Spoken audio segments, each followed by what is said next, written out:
तर भावांनो, माझे एक वेगळा विषय घेऊन आलोय.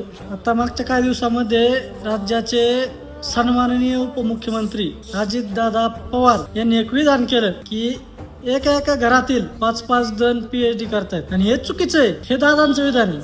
आता दादांना मला हे सांगायचंय, दादा आपण विसरताय 5-5 जण आपल्या घरातील 3 खासदार, 2 आमदार, आपण स्वतः 6 वेळा उपमुख्यमंत्री राहिला.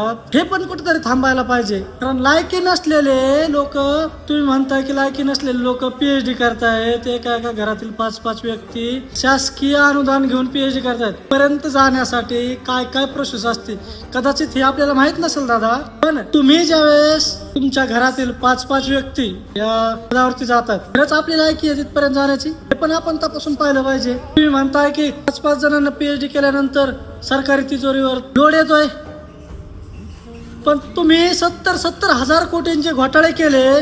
तुमच्या पोरांना 1800 कोटींचा घोटाळा केला. तिथं नाही लोड येत सरकारी तिजोरीवर. फक्त एका घरातील कर्तृत्ववान आणि स्वतःच्या जिद्दीवरती PhD पर्यंत पोहोचणारे तरुण त्या ठिकाणी गेले की लगेच सरकारी तिजोरीवर लोड येतोय. वा दादा वा, मानलं तुम्हाला.